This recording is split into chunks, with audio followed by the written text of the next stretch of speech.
bonsoir tout le monde. Bienvenue à cette séance extraordinaire du 8 décembre, séance du budget.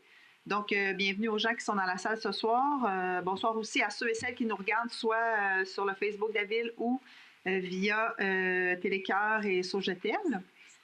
Alors, moi, je m'entends. C'est correct, parfait. Alors, je continue comme si de rien n'était. On a lecture-adoption de l'ordre du jour. Donc, vous avez reçu via votre intranet. Est-ce que j'ai quelqu'un qui pourra faire la proposition? Monsieur Strauch, est-ce que j'ai quelqu'un pour appuyer? Monsieur Baudette, merci beaucoup.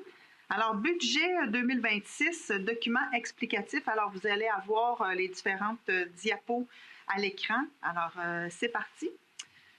Donc, c'est vraiment avec une grande fierté qu'on vous présente aujourd'hui le budget 2026 de la Ville de Nicolette, un budget totalisant 21 595 800 $ qui reflète à la fois notre sens des responsabilités et notre volonté d'agir pour vous.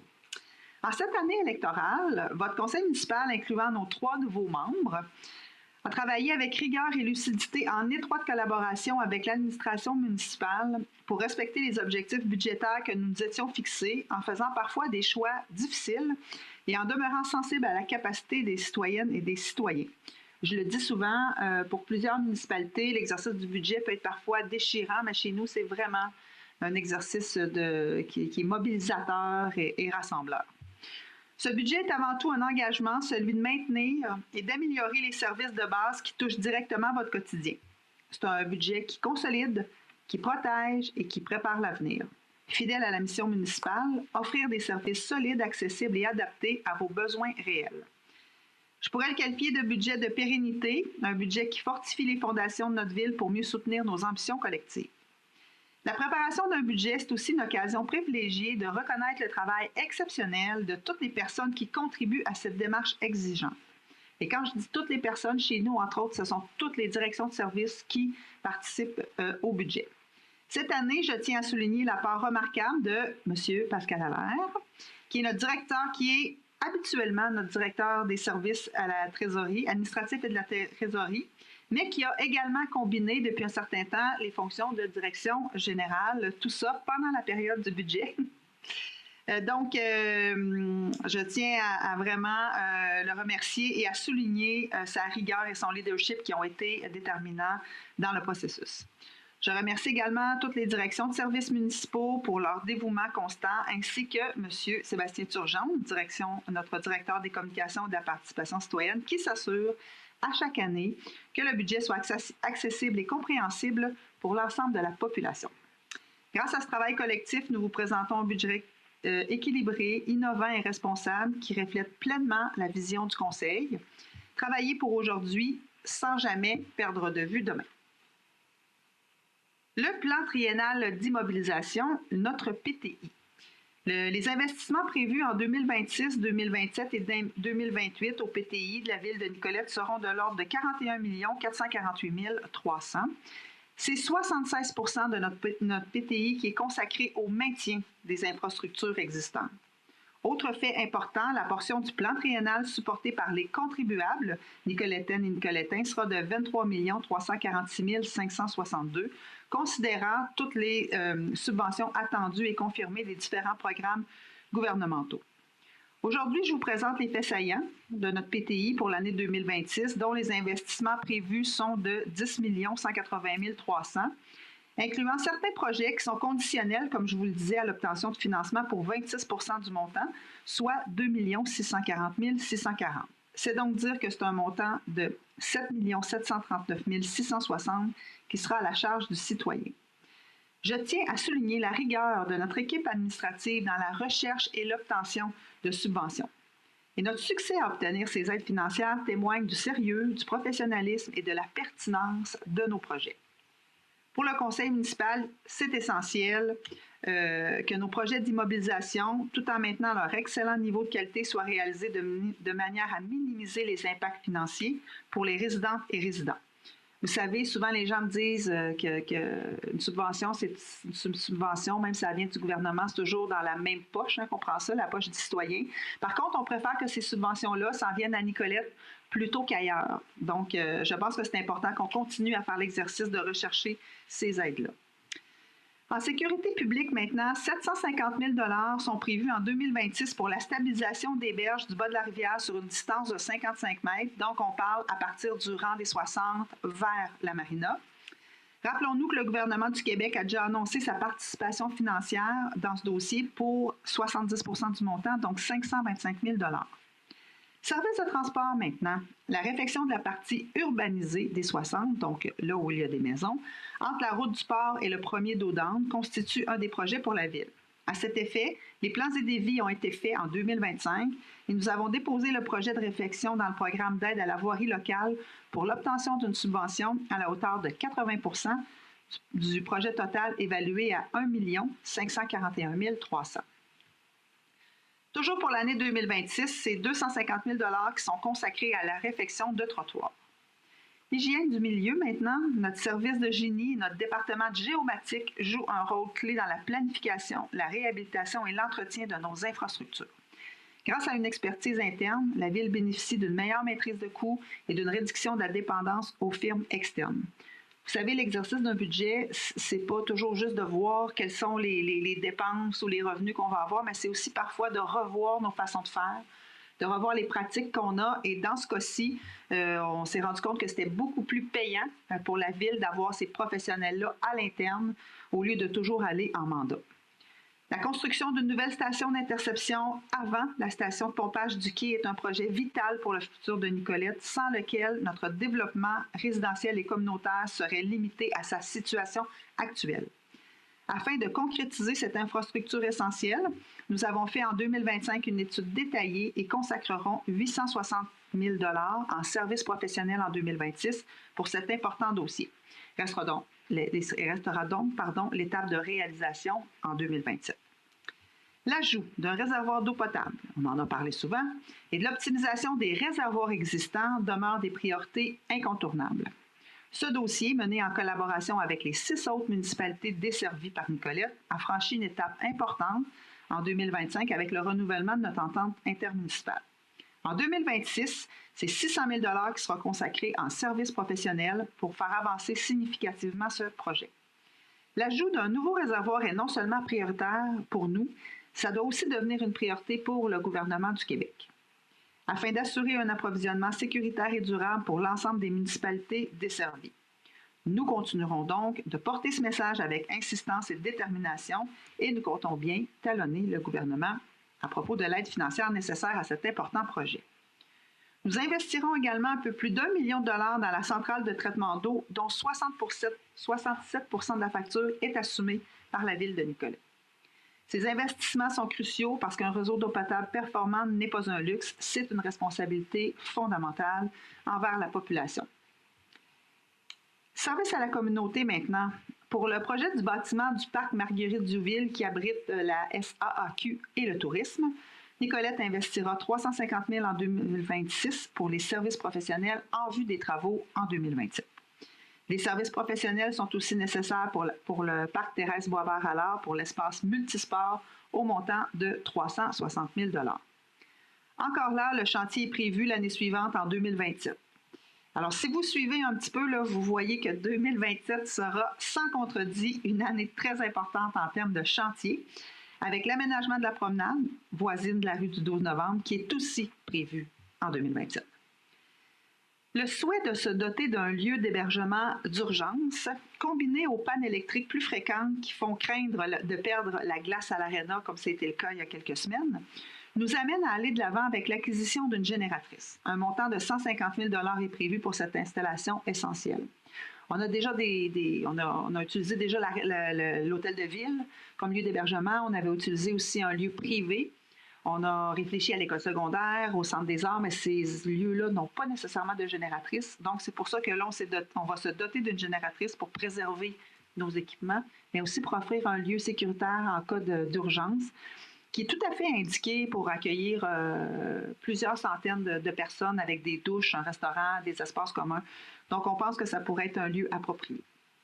Alors, faire bouger nos citoyens, soutenir nos familles et offrir des infrastructures sportives et sécuritaires et fonctionnelles n'est pas négociable. L'Arena est un lieu où se rencontrent des générations, des équipes et des familles. Nous devons nous assurer qu'il répond à nos besoins. On vous a aussi parlé d'une future halte routière touristique. En 2025, vous vous souvenez, on a fait l'acquisition du terrain de l'ancien resto du port. Et dès 2026, c'est 100 000 $ qui vont être investis pour aménager cette halte routière-là et un stationnement qui vont améliorer l'accès aux quais et à la plage. On le sait, l'achalandage croissant dans ce secteur exige de nous une planification intelligente et les opportunités d'aménagement sont limitées et chaque décision compte. Cette halte permettra de mieux accueillir les visiteurs, de rendre plus fluides les déplacements et de sécuriser les accès dans un espace où la pression touristique ne cessera d'augmenter. Maison et atelier Rodolphe Duguay, donc nous prévoyons également 100 000 $ pour des travaux urgents à la Maison et atelier Rodolphe Duguay, un bâtiment propriété de la ville et un marqueur puissant de notre mémoire collective. Entretenir nos lieux patrimoniaux, c'est un devoir de mémoire. C'est affirmer que notre histoire mérite d'être préservée et transmise. Revenu maintenant. Encore cette année, la préparation du budget nous a ramené à une réalité incontournable. Comme partout, nos besoins dépassent largement nos revenus. À l'instar de toutes les municipalités du Québec, notre ville retire la majeure partie de ses revenus de l'impôt foncier et de la tarification des services. En 2026, une proportion de 72 % des revenus budgétés sera issue de ces deux sources pour un total de 15 405 200. Les compensations tenant lieu de taxes perçues sur les immeubles gouvernementaux et ceux des réseaux de l'éducation et de la santé représenteront 2 848 900 ou 13 % des revenus. J'en profite parce que je le redis à chaque fois, mais bien que la Ville desserve les bâtiments gouvernementaux comme les écoles à 100 %, ils ne paient pas 100 % de leurs taxes. Chez nous, ce manque à gagner est de 171 000 $. Chaque année aussi, la Ville de Nicolette fait le choix stratégique d'affecter une partie de ses surplus accumulés pour équilibrer son budget, comme en témoigne la somme de 714 300 allouée pour l'exercice 2026. Cette affectation de surplus représente soit des travaux ou des achats reportés, pour ne donner que ces quelques exemples, qui ont déjà été taxés. En utilisant le surplus l'année suivante, nous nous assurons de ne pas taxer la population 2 fois pour les mêmes projets. De cette façon, on peut arriver à maintenir un excellent ratio d'endettement étant donné notre dynamisme économique, alors que plusieurs développements résidentiels densifiés et réfléchis ont engendré une augmentation significative de la valeur foncière. Nous avons d'ailleurs dépassé le milliard de dollars en richesse foncière il y a quelques années, 1,7 milliard pour être plus précise, mais c'est seulement 1 353 177 900 précisément qui est taxable. Nouveauté cette année, un fonds pérennité des infrastructures. C'est vraiment un geste fort pour l'équité intergénérationnelle.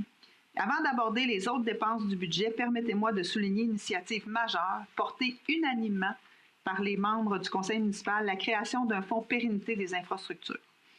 Depuis plusieurs années, je rappelle aussi publiquement l'enjeu du sous-financement en infrastructures au Québec. Les municipalités portent bien sûr une responsabilité immense, mais leurs moyens n'augmentent pas au même rythme que leurs obligations et nous accusons un certain retard dans le maintien de celles-ci. Pour éviter de léguer aux générations futures une ville affaiblie, nous posons un geste structurant et concret, donc 1 sou de taxe par 100 $ d'évaluation qui est applicable à tous, sera désormais consacré exclusivement à ce fonds. En 2026, cela représentera 135 300. C'est environ 31 $ sur le compte de taxe pour une résidence moyenne. Une résidence moyenne à la ville, c'est une résidence autour de 311 000 $. Ce fonds permettra d'intervenir, de faire plusieurs éléments. 1, d'intervenir rapidement pour des travaux urgents, de couvrir la part municipale qui est nécessaire dans le cadre des demandes de subvention et de réaliser des travaux essentiels, même en l'absence d'aide gouvernementale. C'est un geste responsable, transparent et profondément ancré dans notre vision, celle de protéger ce que nous avons, préparer ce que nous voulons devenir et le faire en équité avec les générations qui suivront. Vous voyez actuellement les différents secteurs de dépenses. Regardons ensemble le top 3 des dépenses. Le plus important groupe budgétaire est celui de l'hygiène du milieu. C'est 25 % du budget. Ça comprend l'eau, autant potable qu'usée, et les matières résiduelles. Vient ensuite les services à la communauté, 23 % de notre budget, incluant les loisirs, le sport, la culture, la bibliothèque et le communautaire. Suit enfin les travaux publics et les services techniques pour 18 % du budget, avec la voirie, le déneigement, l'éclairage des rues, les panneaux de signalisation. Au poste de l'hygiène du milieu, qui inclut entre autres les dépenses prévues concernant, comme je vous disais, l'approvisionnement et le traitement des eaux, les réseaux de distribution de l'eau, le traitement des eaux usées, les réseaux d'égouts, les matières résiduelles et secondaires, les cours d'eau et la protection de l'environnement, l'allocation est de 5 390 600, dont un montant de 950 300 qui sera octroyé à notre régie intermunicipale des déchets. Pour les services à la communauté, la Ville de Nicolette consacrera une somme de 4 877 000. De ce montant, les organismes sportifs, communautaires et culturels se partageront 478 100 $. Le tiers de l'enveloppe communauté va à l'entretien de l'Aréna Pierre-Provencher et de nos différents parcs. Au poste des travaux publics maintenant et services techniques, les dépenses prévues seront de 3 931 300 en 2026. On y trouve principalement le déneigement pour 1 043 400 et les dépenses relatives à la voirie pour 2 549 900.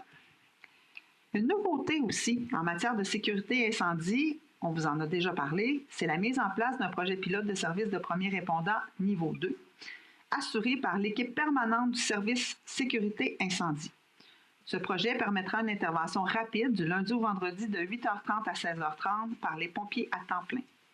Et c'est pour ça que c'est un projet pilote. Ce n'est pas nécessairement parce qu'on n'est pas sûr qu'on va le maintenir, parce que parfois c'est aussi une façon de tester des idées. Mais cette fois-ci, c'est parce qu'habituellement, les premiers répondants, ils le sont 24 heures sur 24, 7 jours sur 7. Et nous, ce qu'on souhaitait faire, c'est être premier répondant niveau 2 pendant le temps de la brigade permanente qui est là 2 jours. Et nous sommes les premiers au Québec à faire ça. Donc, c'est pour ça que c'est un projet pilote. Il y a plusieurs municipalités qui nous regardent actuellement, voir s'ils vont aller dans ce sens-là. Donc, nous, on a l'approbation, bien sûr, du CIUS pour aller de l'avant.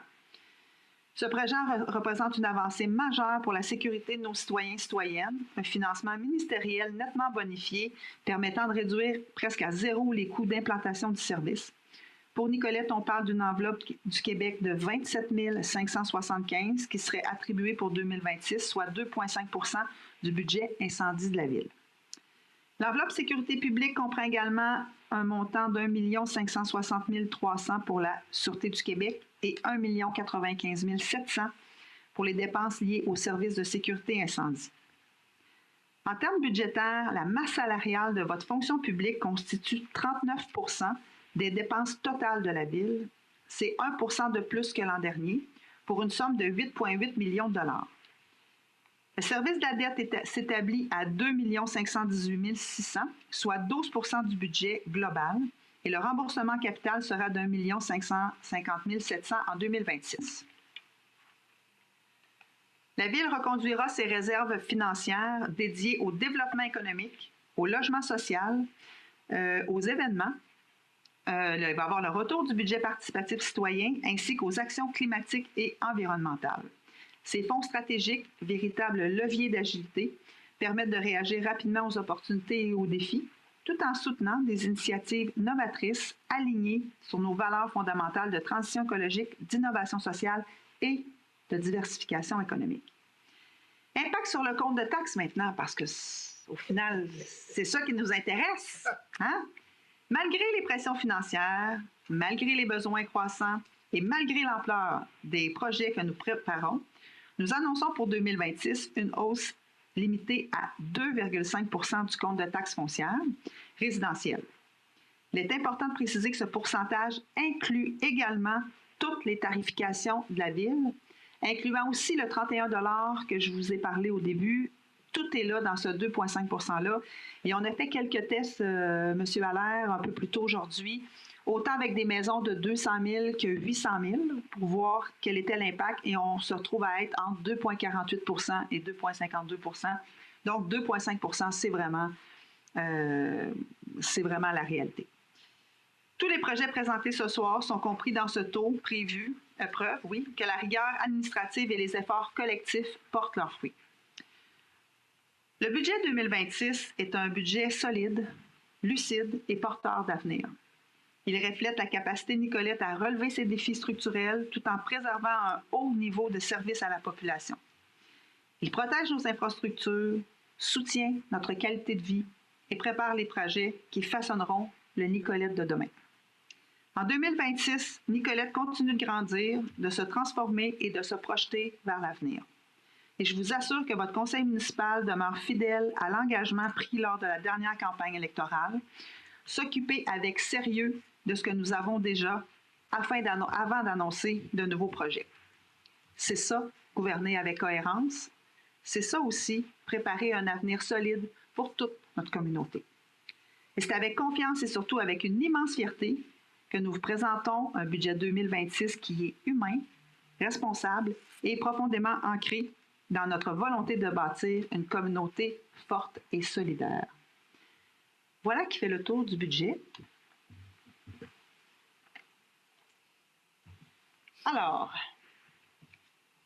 est-ce que, avec tout ça, j'ai quelqu'un qui est prêt à faire la proposition pour adopter notre budget 2026, ainsi que le plan triennal. Ah non, ça c'est l'autre point, c'est ça. Le budget. Oui. Madame Trudel, est-ce que j'ai. Monsieur Massé, merci. Donc, point 4 maintenant, c'est l'adoption de notre programme triennal d'immobilisation 2026, 2027, 2028 dont on a fait la présentation. Est-ce que j'ai quelqu'un pour en faire la proposition? Madame Labonté, est-ce que j'ai quelqu'un pour l'appuyer? Monsieur Baudet? Merci beaucoup. Alors, il nous reste 7-8 minutes à la période, à la séance extraordinaire. Est-ce qu'il y avait des questions en séance extraordinaire? Ce ne sont que les questions sur le budget que nous prenons. Monsieur Monplaisir? J'amène pas $1 million, je l'aurais donné à lui. Bon. Alors, regardez bien, au niveau du budget, juste une question. Pendant que j'étais là à l'époque, on nous présentait ça en pourcentage, la pointe de tarte. C'est plus facile pédagogiquement à comprendre. C'est juste une suggestion dans le futur. Maintenant, le pourcentage du budget attribué aux frais de gestion, globalement parlant, c'est combien? Par rapport aux dépenses. Qu'est-ce que vous entendez par frais de gestion? Bon, mais ce que j'en comprends, t'as peu. Allons-y. J'ai seulement 2 minutes, comme on m'a dit. Bon, t'as peu. Faut pas que je sois trop nerveux. Hein, où suis-je? OK. Administration générale. Oui. Bon, là, j'ai compris 39 %. C'est quoi? Ça, c'est la masse salariale. Globale. Globale de toute la ville. OK, de tous les employés. Oui, sur les dépenses totales. De la ville. Bon. Et dans l'administration générale, M. Allard, il y a plusieurs départements. Oui. Dans le fond, on l'a à l'écran en ce moment. Dans le fond, on a l'administration, bien sûr. On a le greffe, les services juridiques, l'approvisionnement, le service des communications, le service des ressources humaines. Bon, l'administration générale, ça remplace tous ces services-là. Bon, incluant tout ça, c'est combien en pourcentage des dépenses? 22 %.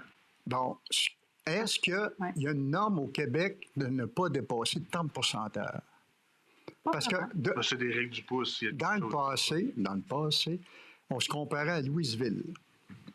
On se compare encore à d'autres municipalités qui sont des municipalités de notre taille ou qui ont un enjeu qui ressemble au nôtre.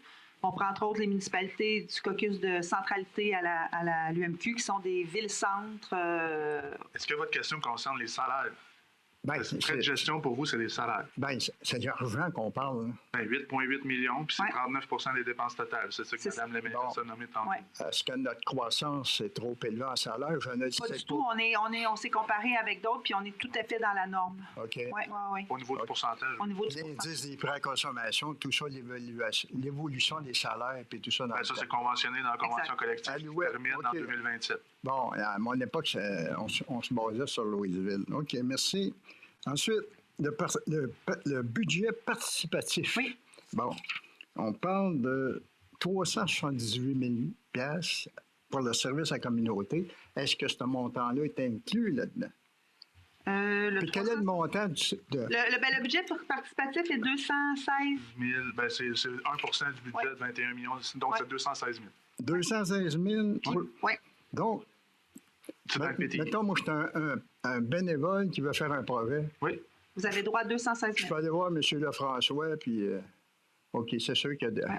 Attendez qu'on annonce les critères. Il va y avoir des critères, puis il va y avoir des... Je les connais par cœur, la formule. Ça ne veut pas dire que ça va être la même chose. On a revu un peu la formule, on a revu le processus, oui. Oui. Au BNL, tout le bazar, les assurances, puis tout. Non, bien c'est ça. On a allégé certains éléments, puis on a allégé aussi le fardeau qui est sur le dos du citoyen pour travailler le budget, mais on se donne aussi un petit peu de latitude pour la ville. Pour aider le bénévole à faire... Exactement. On va faire une conférence de presse, puis on va tout annoncer ça. Merci beaucoup. Ensuite, je ne suis pas trop long, hein? Ah oui, la croissance du pickleball. Oui. Bon, là, il commence à avoir du monde. Il va en avoir ses terrains. Il y en a à l'école, la CNDA. Oui. Mais là, la courbe, elle monte vite.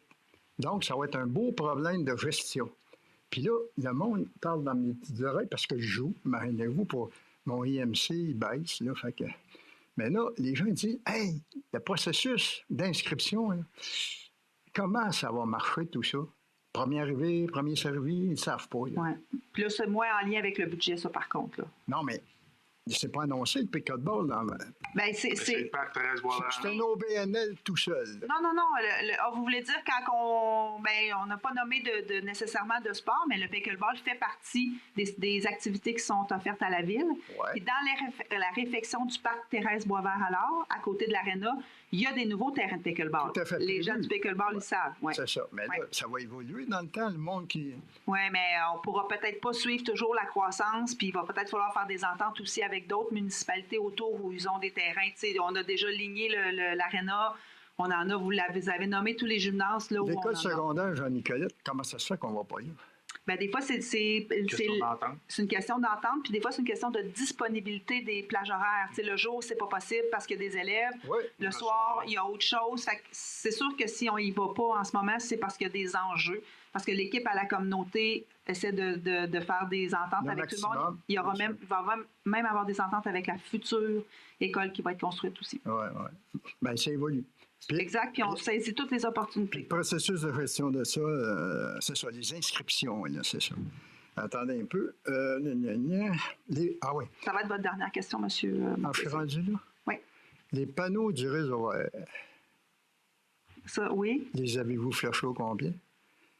Bien, ça, me semble que M. Turgeon a répondu à ça déjà, les panneaux du réseau vert. Oui, bien, OK. Bien, il y a des gens qui travaillent là-dessus actuellement. C'est-tu dans le budget? Oui. Ça fait partie du budget, je vous dirais, courant. Là, ce qu'on sort aujourd'hui, c'est des montants importants pour des projets importants. Mais là, je ne vous dis pas à toutes les revues qu'on s'abonne, puis les livres qu'on achète, puis tout ça. Là, je dirais, il y a une gestion courante. Vous comprenez pourquoi je parle des panneaux? Oui, mais ça fait partie de la gestion courante. OK. 1, 5 ou quel budget qu'il va y avoir là-dessus? Ben, mais merci beaucoup. Cette année, qui s'en vient. 2026. Bien, là, la personne qui travaille présentement est en arrêt de maladie. Fait que ça va être repris dès que la personne va revenir. On fera pas ça en hiver. Bon. OK.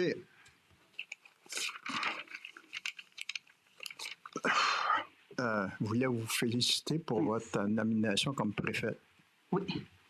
C'est une élection, même s'il n'y a pas eu d'élection. C'est ça. Mais lâchez pas. Merci. Puis, j'avais 2 lettres de félicitations à faire à des gens. Vous pourrez revenir à la séance publique. Prochaine. Qui va commencer dans 1 minute. Ah! Tu peux faire ça, là? Ben oui. Merci beaucoup. C'est ça. Merci. Merci, monsieur, mon plaisir. Merci. Donc, en séance extraordinaire, il n'y a pas de période d'intervention non plus des membres du conseil. Alors, je prendrai quelqu'un pour faire la levée, monsieur Jutra. Quelqu'un pour l'appuyer? Madame Labonté, merci. Alors, séance terminée. On fait un changement de siège. Changer de côté. Si ça ne sera pas long, on va débuter la séance ordinaire. Je chante à ça, mais pas changer de côté, on s'est trompé.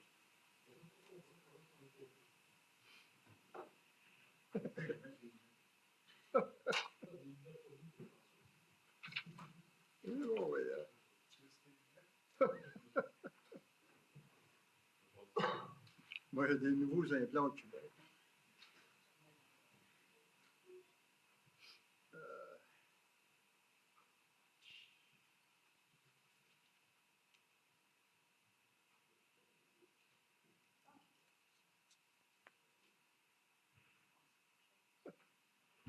Ça roule, ça roule. Alors, bonsoir aux nouvelles personnes qui se sont jointes à nous. Bienvenue à cette séance ordinaire du Conseil qui succède à la séance extraordinaire où on a tenu la présentation du budget. Alors, on a un ajustement, une modification au point 5.4. C'est une question de libellé. Là. Donc, tous les points restent à l'ordre du jour, mais quand même, je prendrai quelqu'un pour en faire la proposition avec la modification de libellé. Madame Trudel, est-ce que j'ai quelqu'un pour l'appuyer? Monsieur Baudette, merci. Vous avez reçu via intranet le procès-verbal de la séance du 24 novembre dernier. Alors, je ne sais pas s'il y avait des questions, mais je prendrai quelqu'un pour en faire la proposition. Madame Labonté, est-ce que j'ai quelqu'un pour l'appuyer? Monsieur Massé, merci. Point 4 maintenant, examen de la correspondance, Maître Loisel. Oui, alors il y aurait une seule correspondance à déposer, c'est une résolution de la municipalité de Sainte-Hélène-de-Bagotte, SPDA, dénonciation de la hausse des coûts du service du contrôle animalier, résolution numéro 290-11-2025, c'est un dépôt. Merci beaucoup. Point 5 maintenant, dépôt des différents rapports, toujours Maître Loisel. Oui, alors 5 rapports. Ce mois-ci, statistiques des permis émis par le service de l'aménagement du territoire et de l'urbanisme durable pour le mois de novembre 2025, c'est un dépôt. 5.2, rapport concernant les contrats conclus et les dépenses effectuées par les fonctionnaires de la ville de Nicolette pour la période allant du 1er au 30 novembre 2025, conformément à la loi sur les cités et villes, c'est un dépôt. 5.3, déclaration des intérêts pécuniaires de l'ensemble des membres du Conseil, le tout conformément aux articles 357 et 358 de la loi sur les élections et les référendums dans les municipalités, c'est un dépôt. 5.4, rapport du directeur général par intérim de la ville de Nicolette concernant les embauches qu'il a faites pour la période allant du 1er au 30 novembre 2025, conformément aux alinéas 1 à 5 de l'article 73.2 de la loi sur les cités et villes et l'article 14 de notre règlement 470-2023 relatif à la délégation de pouvoir à certains fonctionnaires ainsi qu'au suivi et au contrôle budgétaire de la ville.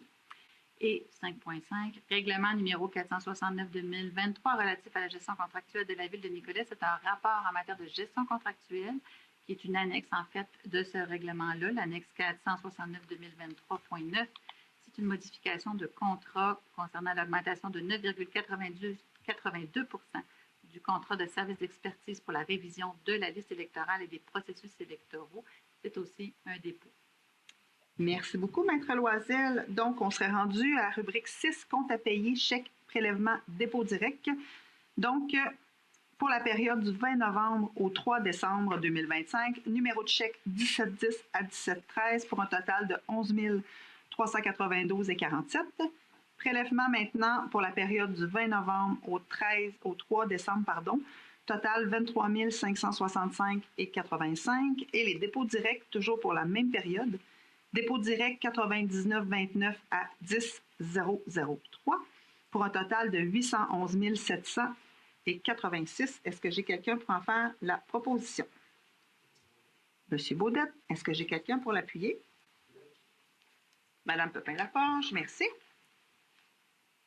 7.1 maintenant, Société préventive de la cruauté envers les animaux, district électoral de Drummondville, ce qu'on appelle la SPAD. On a une entente de service, vous savez, avec la SPAD déjà depuis quelques années et en fait qui a été octroyée le 11 décembre 2023, donc c'était une entente de 2 ans. Elle arrive à échéance le 31 décembre et on souhaite renouveler une entente sur 5 ans. Avec la SPAD, vous savez, on a fait une demande aussi de prix auprès de la Société protectrice des animaux de la Mauricie, qui ne couvre plus maintenant le district de Nicolette, je vous dirais. Donc, il y a peu de choix ou d'avenues pour nous. Alors, on a quand même choisi de renouveler avec la SPAD. On a transmis, on avait eu, généralement, les gens sont très satisfaits du travail fait par la SPAD. On avait eu quelques commentaires qu'on s'est chargé de transmettre. Et il y a une augmentation un petit peu de prix, évidemment, mais il y a aussi des nouveaux services, entre autres services de stérilisation et d'euthanasie, le cas échéant, qu'il n'y avait pas avant. Donc, pour nous, ça satisfait, là, en plus de tout le reste là, des interventions qu'ils font au quotidien, la vente de médailles, tout ça, ça continue. Alors, la résolution, c'est d'autoriser l'entente avec la SPAD, l'entente qu'on a reçue pour une période de 5 ans, s'échelonnant du 1er janvier 2026 au 31 décembre 2030 pour les montants indiqués à l'entente, d'autoriser notre directeur général ou le directeur général par intérim à signer l'entente et de désigner la directrice du service d'APRO ainsi que le directeur des travaux publics comme responsable de l'administration de cette entente et à titre de représentant de celle-ci pour et au nom de la ville de Nicolette. Je n'ai pas le montant, par exemple, devant moi.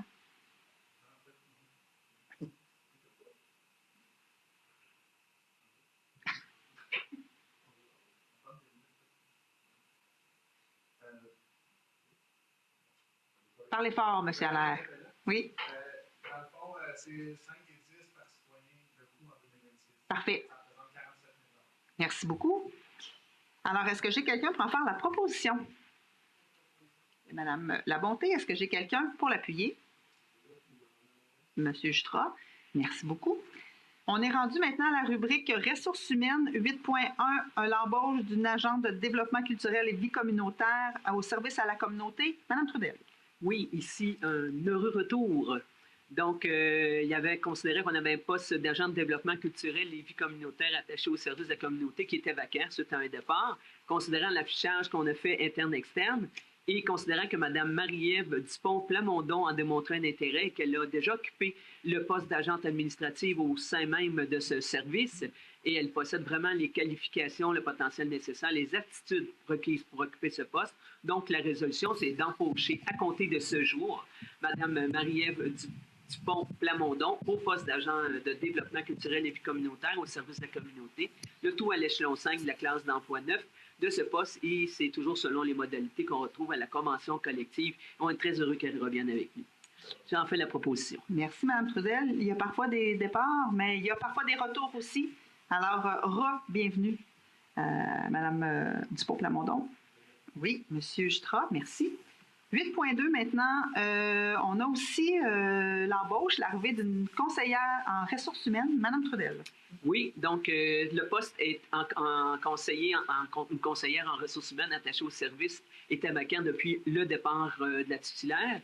On a fait effectivement un affichage interne-externe et Mme Karine Côté a démontré un intérêt à occuper ce poste. On a fait les entrevues, mais on a sélectionné Mme Karine Côté qui a démontré vraiment un intérêt à occuper ce poste et elle possède vraiment les qualifications, le potentiel nécessaire et les aptitudes requises pour occuper ce poste et ses fonctions. Elle a vraiment un très bel historique.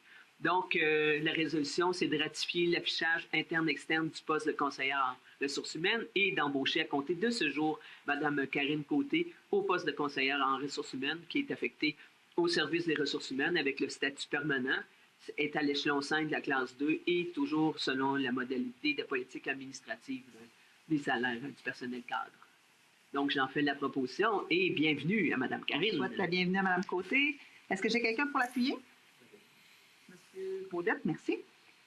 8.3 maintenant, service des ressources humaines. Donc, on a une quittance fin d'emploi. Mme Trudel. Oui, effectivement, comme Mme la mairesse vient de le mentionner, c'est une fin d'emploi avec la personne, avec un numéro d'employé 494. Donc, on a fait la reçue de quittance et transaction entre la ville, Nicolette et cette personne.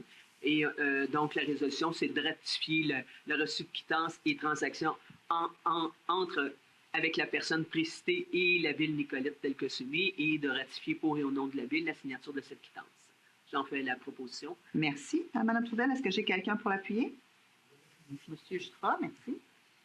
9.1 maintenant, service de l'aménagement du territoire. On a un projet de morcellement, version 4, sur la rue de Tousignan. Mme Trudel. Oui, je vais y aller pour vulgariser ce dossier-là plutôt que de passer par la résolution. Donc, dans le fond, on avait une demande pour un lotissement.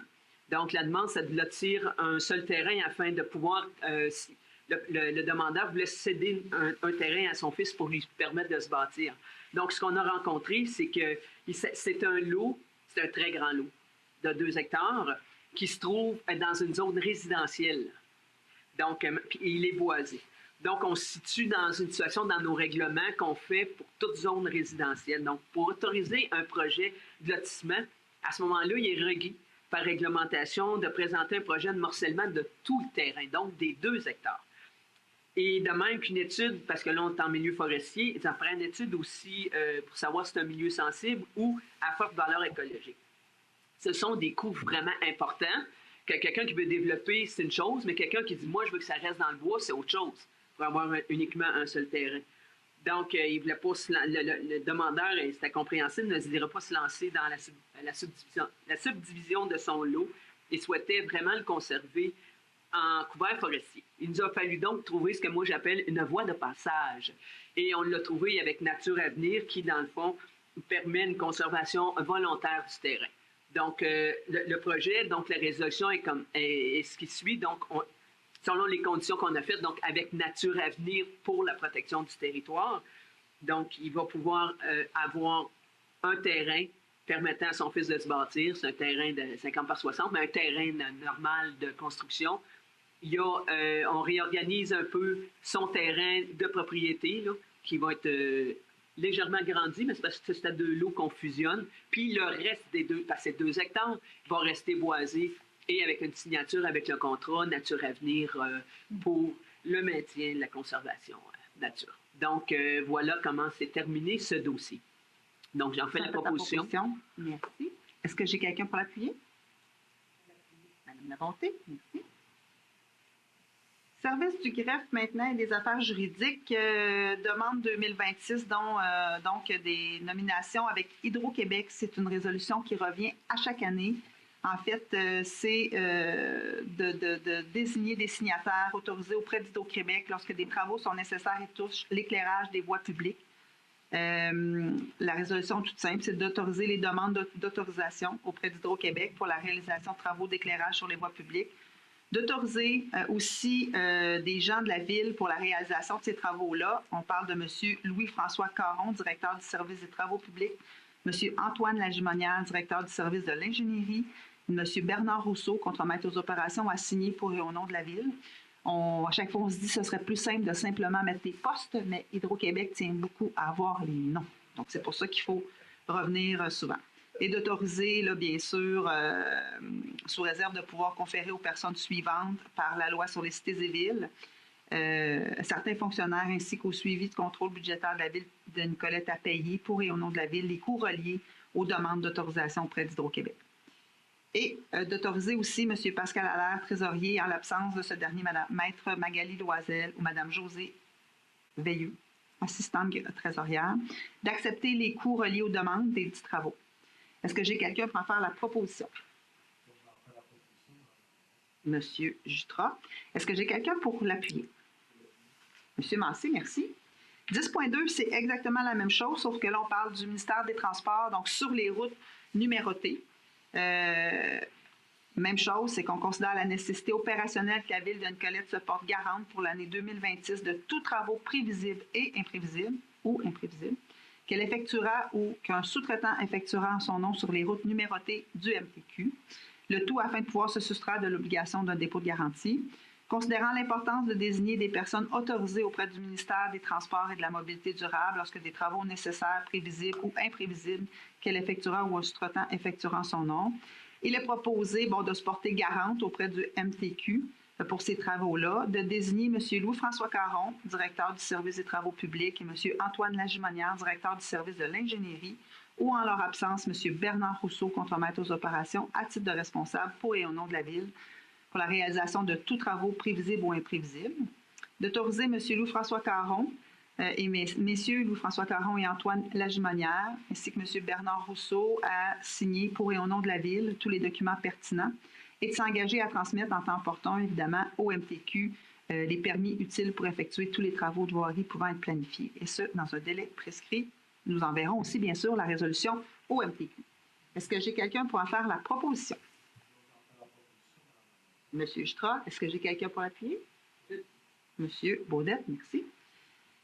10.3 maintenant, séance ordinaire du Conseil. Vous savez que le calendrier doit être approuvé en séance publique. Alors, voici les dates à retenir.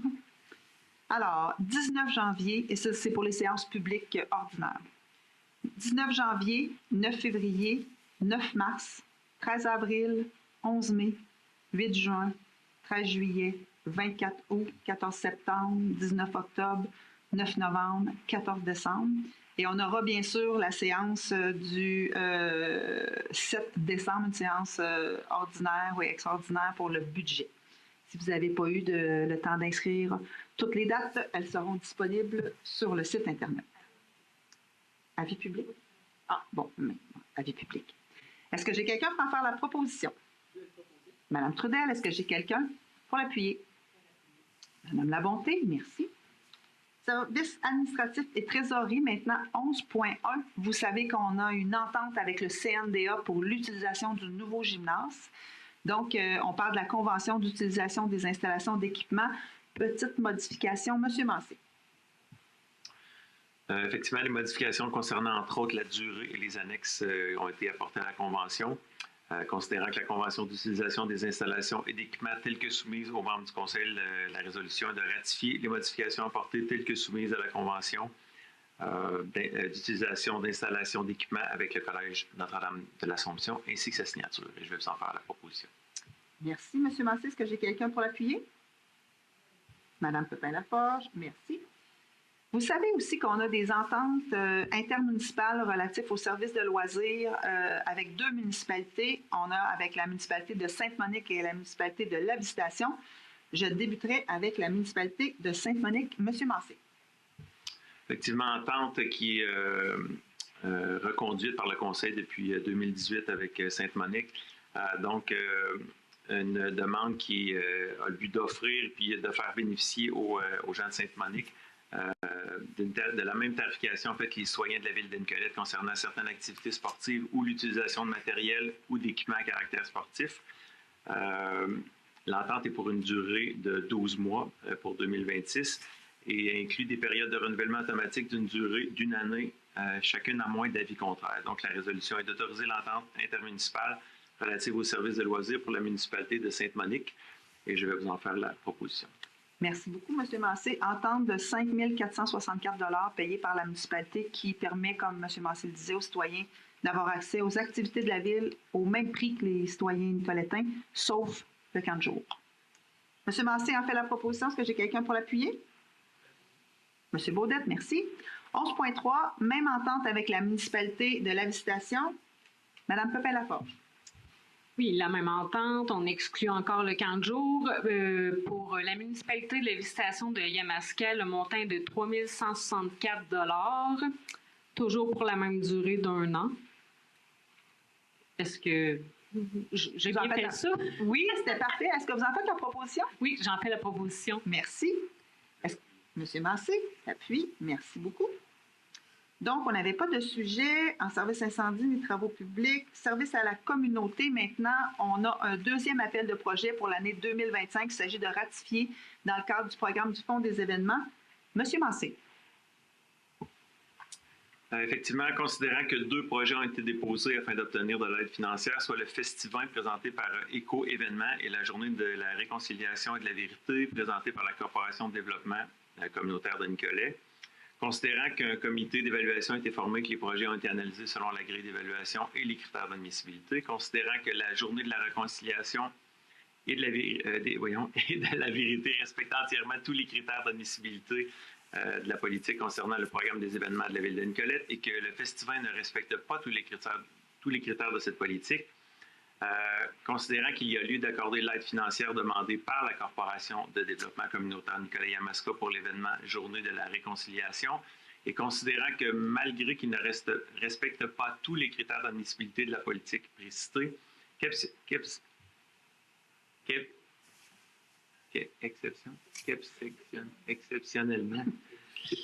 exceptionnellement, il y a aussi lieu d'accorder l'aide financière demandée par Éco-Événements pour l'événement Festivin. Donc, la résolution est de ratifier la demande de financement reçue par Éco-Événements pour un montant de 3 000 $ qui a déjà été versé via le Fonds des événements et de ratifier la demande de financement reçue de la part de la Corporation de développement communautaire Nicolet-Yamaska concernant l'événement de la Journée de réconciliation et de la vérité pour un montant de 5 035,53 $, dont le premier versement a été versé à la signature et le deuxième versement sera de 1 258,88 $.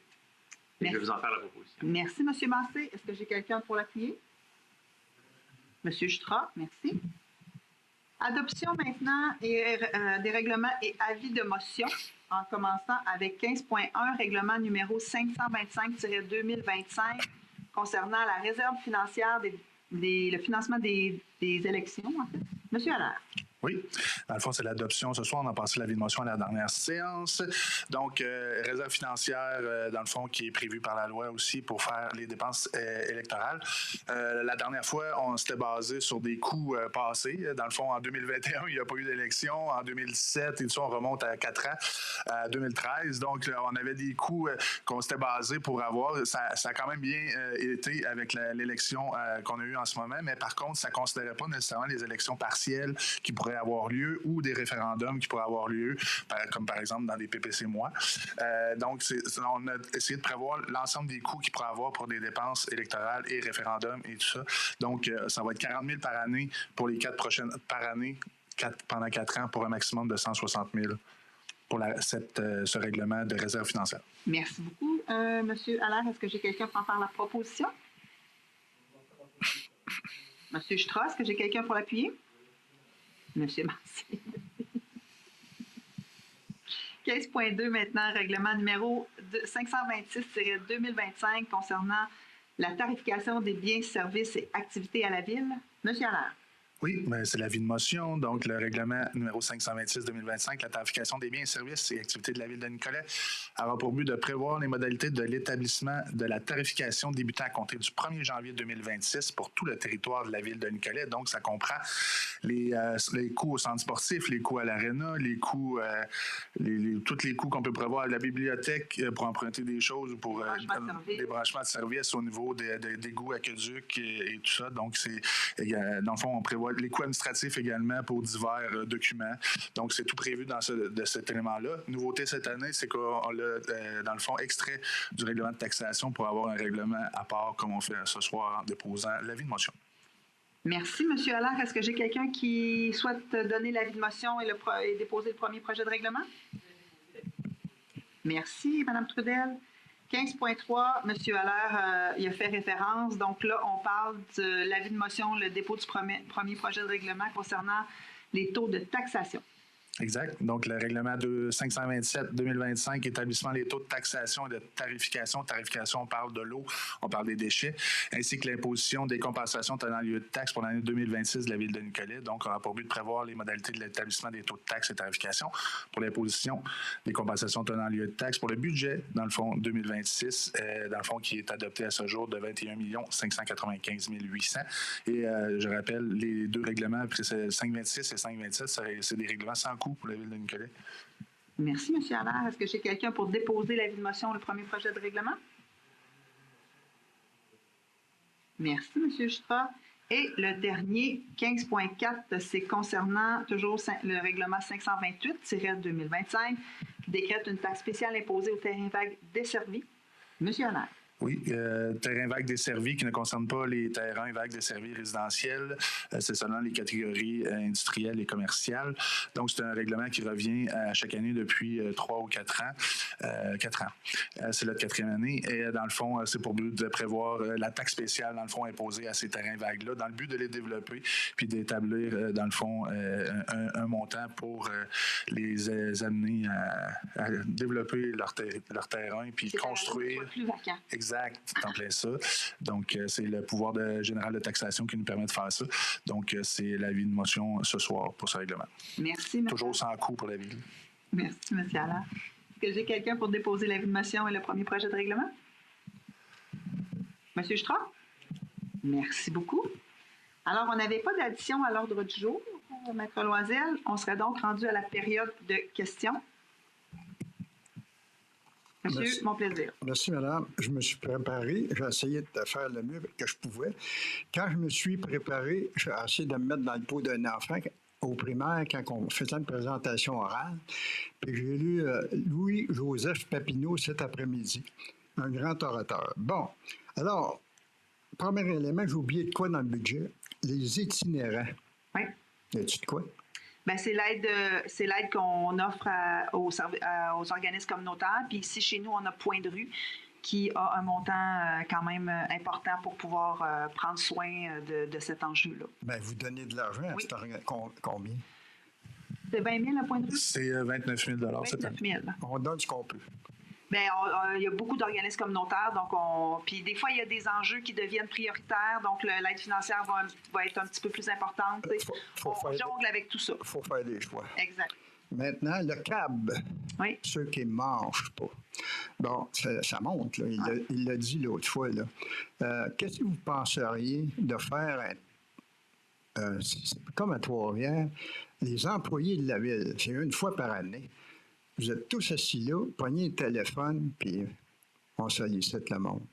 Bien, en fait, réfléchissez à ça. Oui, mais il y a déjà le Noël du cœur auquel plusieurs personnes participent. Oui, mais l'argent vient chez nous, M. Monplaisir. Oui, c'est tout ça. Ma femme est sur le CA du CAB. Mais les employés pourraient solliciter encore plus de monde. Est-ce que vous avez une question? C'est une suggestion. Oui, on va rester aux questions, M. Monplaisir. Encore, je voulais rendre hommage à 2 personnes. C'est important, là, pour moi. Allez-y. La première, c'est plus large, c'est M. Guilbeault, ministre de l'Environnement. De l'Environnement et du Patrimoine. J'ai certains considérants. Je pense qu'il mérite une lettre de la Ville. Et évidemment, la Ville, depuis 15 ans, on s'investit dans l'environnement. Vous êtes d'accord? Oui. Ce que je vous propose, M. Monplaisir, c'est que vous nous déposiez votre liste de considérants, puis on pourra en prendre pour être assuré qu'on n'hésite pas. Le deuxième, allez-y. Monsieur, il est en arrière aussi, je me Daniel McMahon. Oui. On n'a jamais envoyé quoi que ce soit à ce monsieur. J'ai tous les éléments pour le féliciter. Puis si vous faites une cérémonie après fête, j'aimerais ça être là, je vais lui donner un cadeau. Parfait. Personnel. Vous allez nous remettre aussi votre liste de considérants? Oui. Parfait. Merci, madame. Merci, M. Monplaisir. Ah oui. Il y a toujours un projet dans la tête, vous le savez. Alors, il y a un projet pilote en tourisme. Pas cher maintenant. Je reprends du service en tourisme. Co-développeur en tourisme. En tout cas, on va rire. Projet avec monsieur, comment il s'appelle, les fresques. Oui, monsieur Charland. Bon, c'est très gentil. Il y a 10 fresques dans la ville. Absolument. Alors, en mai prochain, on va se promener en autobus électrique. Élie nous donne 200 $ de commandite. Elle va être électrique, pas de GES. Puis, on va aller voir les oiseaux aux passerelles avec un ornithologue qu'on connaît tous, qui était au comité consultatif en environnement. Ça ne coûtera pas cher. Ils vont manger à flûte à bec en plus. L'économie, vous voyez un peu, là? C'est un embryon. C'est un projet pilote, puis s'il marche, on va le développer à récurrence au fil des années. Parfait. Ah oui, le comité, je ne suis pas tout seul. France de Lille fait partie du comité, vous la connaissez très bien. Et M. Gérald Tausignan. Parfait. Merci, M. Monplaisir. Bonne fin de soirée. Merci. Merci. Est-ce qu'il y a d'autres questions? C'est le moment. Peut-être juste vous nommer... on marque la pointe. Monsieur C'est pas Lapointe, vraiment une bonsoir. question. Moi, je suis propriétaire du lot 5046-511 dont vous avez parlé au point 9.1. Oui. Je voudrais juste dire que pour moi, ce dossier qui a duré quelques années, a été plus déplaisant qu'intéressant. Mais je tiens à souligner la collaboration de M. André Lavoie, dont l'arrivée au poste de directeur de l'urbanisme a permis de retrouver du bon sens dans tout ça et d'en arriver à la conclusion. On lui transmettra votre message. Merci, M. Lapointe. Je vais regarder s'il y a d'autres mondes, M. Monplaisir. Est-ce qu'il y avait d'autres questions? Une dernière. En fait, c'est pas... Ben, allô, au micro, les gens qui sont à la télé vous entendent. Non, mais je viens de ça remercier les gens. Écoutez, M. Lefrançois, c'était extraordinaire. Puis Mme Shelley Louise, à la MRC. Je l'ai découverte, cette personne-là, le touriste. Oui, c'est elle qui s'occupe Ah de oui, ça. on part les bornes pour le réservoir. On va le faire graduellement. C'est ça. Merci, M. Monplaisir. Bénévole à plein temps. Donc, je pense que ça fait le tour de la période de questions. Merci. Est-ce qu'il y avait des interventions des membres du Conseil en débutant par Mme Trudel? Oui, une petite intervention pour vous signaler que la ville de Nicolette est en nomination pour un prix reconnaissance à Fleuron Québec dans la catégorie verdissement. C'est une catégorie qui souligne les initiatives soit en végétalisation, ou revitalisation ou aménagement écologique. Là, c'est une grande catégorie. Nous, c'est pour le projet de gestion proactive des plantes exotiques envahissantes. Moi, je tiens à remercier, je suis heureuse qu'on soit en nomination, mais je veux dire un gros bravo à notre équipe, au personnel du Bureau de la transition écologique et de l'innovation sociale là, qui porte ces projets-là, vraiment. Et on va savoir jeudi si on gagne ou pas. Mais déjà d'être en nomination, c'est au Québec, Fleuron Québec, c'est déjà une belle avancée. Merci, Mme Trudel. Madame Labonté? Moi, je voulais seulement vous remercier de vous être déplacé pour être venu vraiment assister à la séance publique. Je vous remercie à tous. Merci. Merci, Mme Labonté. Monsieur Baudette? Alors, qui dit temps des fêtes dit achat de cadeaux, donc ça rime ensemble. Pourquoi ne pas encourager nos marchands locaux? Vous pouvez peut-être bénéficier de l'application Votre carte locale qui est disponible gratuitement sur les applications web. Vous pouvez obtenir entre 2 et 15 % de remise sur vos achats. Et justement, il y a des modalités sur notre page Facebook de la ville de Nicolet. Il y a présentement un concours. Si vous utilisez les points d'ici le 19 décembre, vous pouvez remporter 250 $ en remise avec votre application. Donc, un petit 2 pour 1 qui vaut la peine pendant les achats dispendieux du temps des fêtes. Merci beaucoup, M. Baudette. Mme Pepin-Laforge? Ho, ho, ho! Je veux vous inviter à participer en grand nombre à l'arrivée du Père Noël ce samedi 13 décembre. Vous avez jusqu'au 12 décembre pour vous inscrire, oui. Sur place, il va y avoir le Père Noël et ses lutins, des jeux gonflables, mini-potes, maquilleuses, sculpteurs, balades en calèche. Alors, on espère vous voir en grand nombre. C'est toujours une activité très populaire. Monsieur Massé? Je pensais que tu allais demander le chapeau, monsieur. Bon plaisir pour faire ton annonce. Pour les gens qui cherchent d'autres activités à faire d'ici Noël, je vous réfère toujours au site Quoi faire à Nicolet. Vous avez le calendrier des activités. Donc, il y a des concerts, des expositions qui s'en viennent et qui sont en cours présentement. Alors, vous pouvez aller voir ça. Merci, M. Massé. M. Jutra? Oui, je vais en profiter, étant donné que je n'étais pas là lors de la dernière séance publique, pour remercier la population de la confiance qu'ils m'accorde. C'est quand même un 6e mandat.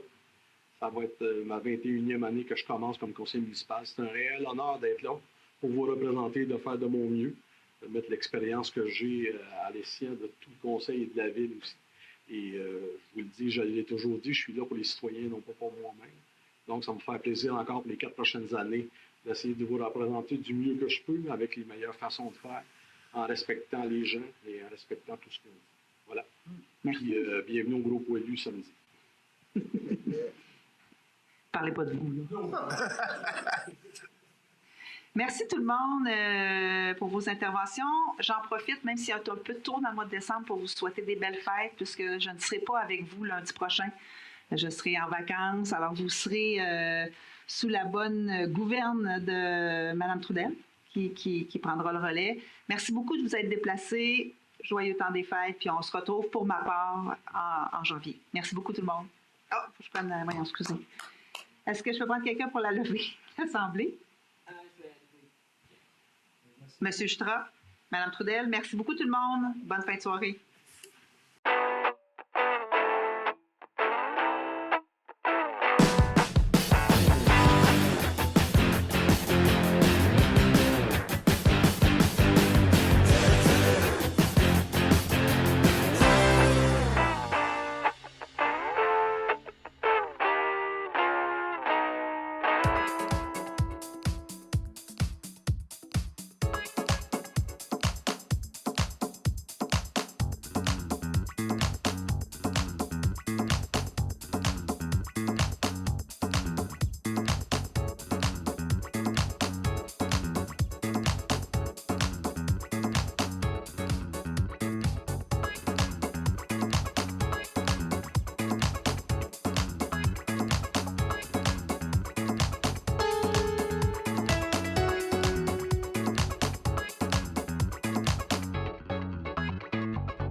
Bonjour, ici Marie-Josée Marino-Arnois et bienvenue à l'émission Mon français, j'en prends soin. Aujourd'hui, je vous présenterai la capsule sur comment l'écriture peut améliorer notre français. Quel est votre rapport avec l'écriture? Est-ce que vous aimez écrire? Quelles sont les situations d'écriture les plus courantes dans votre vie? Est-ce que vous écrivez principalement des listes d'épicerie, des textos, des poèmes? Peu importe le type d'écriture que vous pratiquez, l'important, c'est de le faire régulièrement. Ce qui est certain, c'est que l'écriture est un outil puissant qui nous permet de structurer nos idées, d'explorer sa créativité et de perfectionner certaines compétences linguistiques. En pratiquant l'écriture régulièrement, vous pouvez améliorer votre orthographe, votre grammaire et votre style d'auteur. C'est un exercice qui est complet, qui fait travailler plusieurs aspects de la langue française. Par exemple, si vous tenez un journal intime, c'est une excellente manière de réfléchir sur vos journées tout en pratiquant votre écriture. Écrire des histoires courtes ou des poèmes permet de libérer votre créativité et vous aider à jouer avec les mots ou encore de structurer vos phrases. Rédiger des essais ou des articles de blog vous permet de développer votre capacité à argumenter et à organiser vos idées de manière cohérente. Dans cette vidéo, je vous partagerai des techniques et des exercices pour intégrer l'écriture dans votre quotidien. Prenez un stylo, du papier ou un ordinateur et découvrez comment l'écriture peut vous donner l'amour des mots. Que vous soyez débutant ou que vous cherchiez simplement à perfectionner vos compétences, l'écriture est un outil puissant et accessible à tous. Dans cette vidéo, nous allons explorer comment pratiquer régulièrement l'écriture peut non seulement enrichir votre vocabulaire, mais aussi renforcer votre grammaire, améliorer votre orthographe et affiner votre style. Préparez-vous à découvrir des astuces pratiques et des exercices simples qui transformeront votre manière de vous exprimer en français. Alors, prenez un stylo, du papier ou un clavier et plongeons ensemble dans cet univers fascinant de l'écriture. Pratiquer une écriture régulière permet de renforcer la grammaire. En effet, c'est en écrivant que nous mettons en pratique les règles grammaticales et nous nous entraînons à construire des phrases correctes. Plus nous écrivons, plus ces règles deviennent naturelles. Aussi, l'écriture fréquente favorise l'enrichissement du vocabulaire. Écrire nous pousse à rechercher de nouveaux mots pour exprimer au mieux nos idées de manière précise et variée. Les dictionnaires papier ou numériques ainsi que de multiples ressources en ligne sont à votre disposition. De plus, l'écriture nous aide à organiser nos pensées de manière claire et cohérente. La clé pour s'améliorer est la pratique régulière. On ne le dira jamais assez. Se donner des objectifs d'écriture quotidiens ou hebdomadaires contribue à l'émergence d'idées. Il existe de nombreux types d'exercices d'écriture pour améliorer votre français. Tenir un journal, par exemple, écrire un poème ou écrire des articles pour un blog en s'inspirant de vos expériences, vos pensées et vos sentiments sont d'excellents moyens de pratiquer. Cela vous permet ainsi d'écrire de manière libre et spontanée. Et pourquoi pas jouer avec les mots en inventant la signification d'acronymes ou même en inventant de nouveaux mots. Une autre idée est de créer des lipogrammes en s'interdisant d'utiliser une lettre ou une autre. Un des meilleurs moyens de prendre soin du français en écrivant est de lire beaucoup. La lecture et l'écriture vont de pair. Lire des livres, des articles, des chroniques pour voir comment les auteurs expriment, eux, leurs idées. Enfin, voici quelques astuces pour prendre soin de votre écriture. Au moment d'écrire, préférez les phrases courtes, ainsi, les accords seront moins difficiles à repérer. Profitez des outils en ligne comme les correcteurs grammaticaux et les dictionnaires numériques. Ces outils de référence, disponibles au bout d'un clic, et les personnes qui vous entourent, peuvent aider grandement à repérer les erreurs et à trouver les mots justes. Relire et corriger les textes que l'on écrit en cherchant les erreurs grammaticales, les répétitions et les incohérences sont de bons moyens d'apprendre et de s'améliorer. Comme l'expression le dit si bien, c'est en forgeant qu'on devient forgeron. Merci d'avoir écouté cette capsule sur l'écriture comme moyen pour améliorer notre français. J'espère que les techniques et les exercices qui ont été partagés vous aideront à intégrer cette activité dans votre quotidien pour améliorer votre français. Rappelez-vous que chaque mot que vous utilisez est la prochaine étape pour une meilleure maîtrise de votre langue. Que ce soit à travers les journaux, des histoires, des essais, des poèmes que vous avez écrits, l'écriture vous permet de structurer vos pensées, d'explorer votre créativité et de perfectionner vos compétences linguistiques. N'hésitez pas à expérimenter des différents styles, différents genres ou formats d'écriture pour trouver ce qui vous inspire le plus.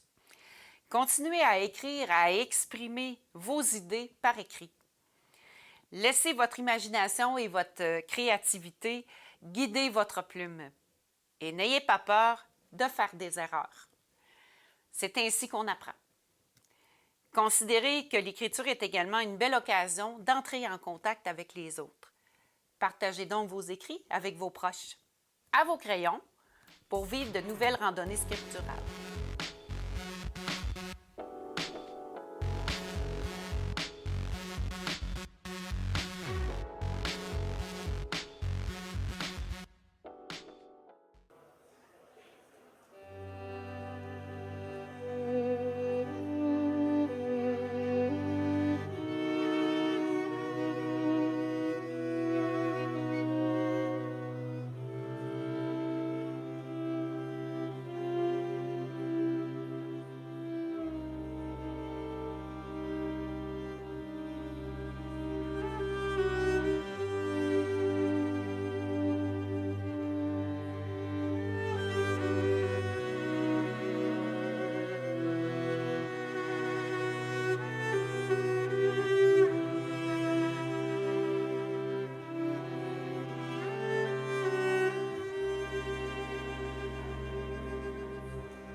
Physiquement, mentalement et socialement, la pandémie a été difficile pour tout le monde. Durant ce temps, les intervenants en maison des jeunes ont vu les jeunes se désengager au niveau des apprentissages en mode virtuel. Le décrochage scolaire, une réalité que vivaient les jeunes du Québec, n'a fait qu'exacerber cette réalité. La persévérance scolaire est devenue un sujet récurrent et préoccupant pour les intervenants en maison de jeunes. Adolescentes et adolescents en pleine phase de construction de leur identité, ayant un grand besoin d'appartenance, se sont retrouvés isolés pendant un long moment. Puis, par intermittence, les intervenants ont observé un effritement des liens significatifs avec les jeunes qu'ils accompagnent, notamment dû au fait que la pandémie force l'offre de services des organisations à inclure un volet virtuel. Isolés, les jeunes ont perdu leurs repères et leur routine. Aujourd'hui, en creux de vague, une peur sociale s'est installée pour nos jeunes. La vulnérabilité familiale s'est accentuée et l'anxiété a pris une place majeure dans la vie post-pandémie. Au-delà de la fréquentation scolaire à proprement parler, la maison de jeunes, un milieu de vie pour adolescents, sont restés présents pour les jeunes.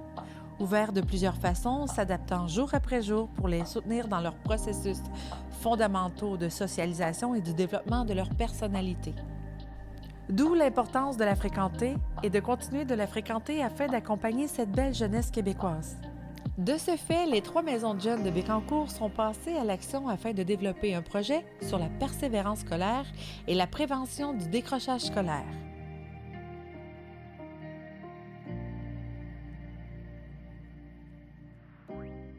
Je trouvais ça un peu compliqué, mais à force d'en faire plusieurs, j'ai été capable d'en faire des paragraphes.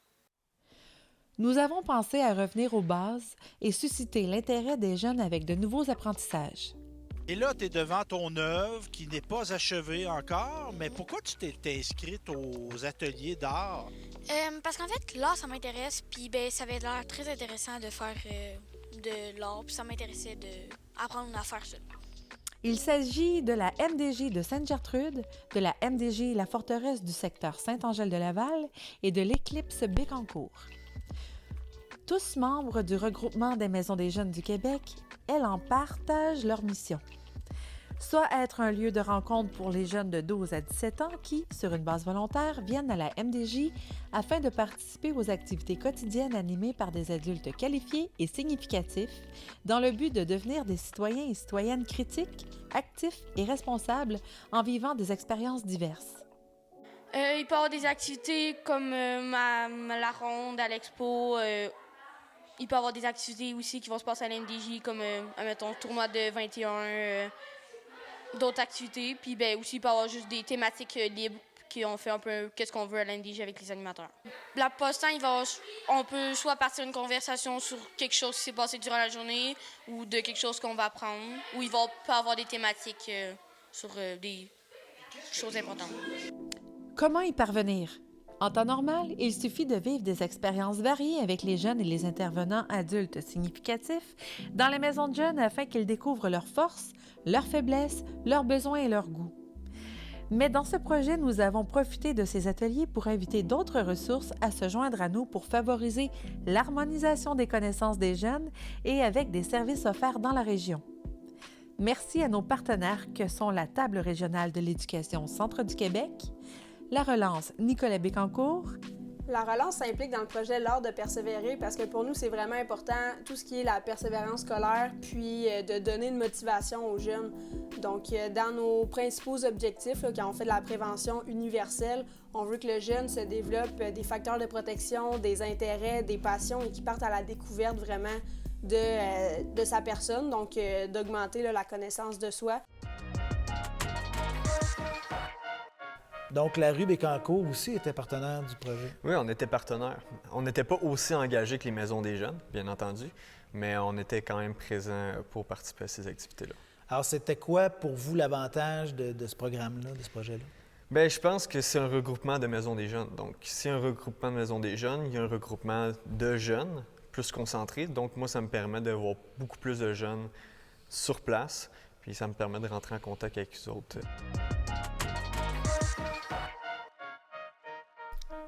Donc, en temps de pandémie, comment fait-on? Eh bien, on fait pareil dans le respect des consignes sanitaires.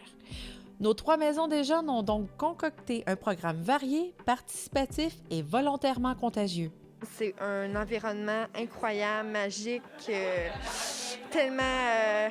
c'est réjouissant de travailler dans un centre où il y a des jeunes. On peut être créatif, mettre notre énergie aussi, parce que veut pas, on a tous des énergies différentes. C'est une superbe activité, là. C'est très coloré, ça fait du bien. Elles ont approché des artistes, des professionnels de différents horizons et leur ont demandé de donner des ateliers aux jeunes. Pas des conférences, des ateliers sur leur art, leur profession. De façon à ce que les jeunes présents goûtent à toutes sortes de choses d'une façon très concrète en y participant. Moi, je suis beaucoup artistique, puis j'ai comme tout le kit chez moi, là. Fait que je fais mettons, de la sculpture aussi des fois, puis plein de choses comme ça, là. J'ai bien aimé dessiner, puis faire de l'aquarelle. Le poème, ça, c'était comme plus difficile, mais c'est le fun pareil. Ce qu'on cherchait ainsi à développer chez eux, c'est l'art de persévérer. C'est le nom qui a été choisi par nos jeunes pour désigner le projet. Les vecteurs choisis comprennent, outre cette vidéo diffusée sur les ondes de Télécœur, un balado disponible auprès du poste de radio via 90.5 et les réseaux sociaux, bien évidemment. Je suis partie d'une idée de mon nom. Là, il y a une de mes amies qui m'a dit d'enlever l'Y.